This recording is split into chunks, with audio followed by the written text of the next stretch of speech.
Hello everyone, buhay probinsya na naman tayo dito. Andito tayo sa amin sa Bicol at sariwang hangin, sariwang kapaligiran, siyempre sariwang pagkain. Talagang mag-enjoy tayo dito sa ating travel vlog.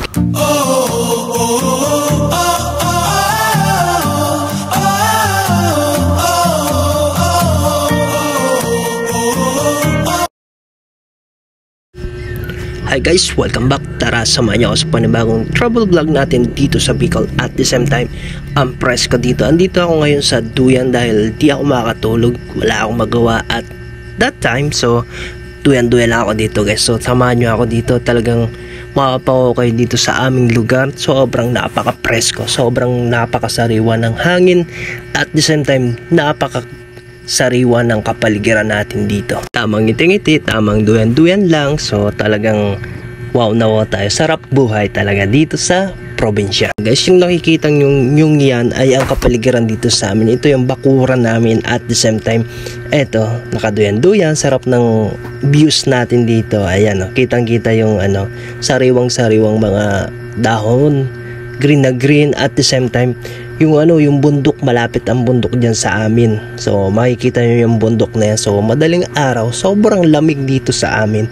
Talagang kahit wala ng aircon, wala ng electric fan, sobrang lamig niyan diyan guys. Kaya napaka-presko at sarap matulog. Talagang mapahimbing ang tulog mo kapag ganito yung kapaligiran at talagang maghahanap ka ng kayakap. Uy, sana all. At dahil sa naboboring talaga tayo guys at wala tayong magawa, so magbablog-vlog tayo dito sa ating bakuran.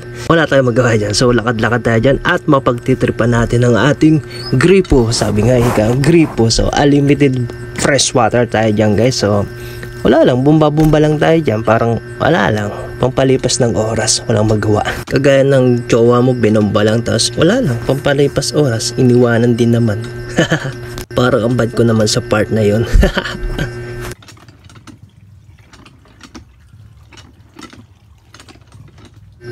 O diba after gamitin, iiwanan na lang. Baba, di ko na-expect to Ang linaw ng camera natin dyan guys papakyut pa tayo dyan talagang hindi natin mapigilan magpakyut dyan guys. So wala talagang magawa at that time, kaya talagang lakad-lakad lang tayo dito. At the same time, video lang tayo dito guys sa aming kapaligiran. So ito yung buhay probinsya natin dito. So ito na nga guys, balik duyan na naman tayo. At the same time, parang napagod ako sa pagbomba kanina. Konting binomba lang, pagod na. So ito, nagpapaantok-antok ako at sisipol-sipol lang tayo dyan guys. Talagang ninanamnam at ini-enjoy ko yung buhay probinsya natin ngayon guys. At syempre talagang kung anong pumapasok sa isip ko dyan guys. So talagang natutulala na tayo. Yung pa ako nga, di na alam ko anong gagawin. Baba, taas. So humahanap na ako ng pwesto kasi medyo inaantok na rin ako. Yun, talagang sarap buhay dito guys. Higa-higa lang, duyan-duyan lang. So, sipol-sipol lang yung buhay probinsya natin ngayon. So, sarap magbakasyon talaga. Lalo na kapag, syempre may budget.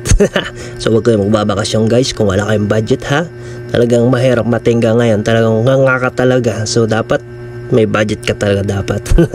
Sabi nga nila, ito yung treat mo sa sarili mo. So, after a lot of stress, so, dito na tayo guys. So, naghihintay lang tayo ng blessings. So, thank you po. Ayan, dahil sa pinaghirapan naman natin lahat ng anong meron tayo. So dito, relax muna tayo. Dahil nga sa talaga nagre-relax tayo guys, eto na, tuluyan na talaga tayong hinila ng ating antok. So talagang natulog na tayo guys. So ayan, dire-diretso na.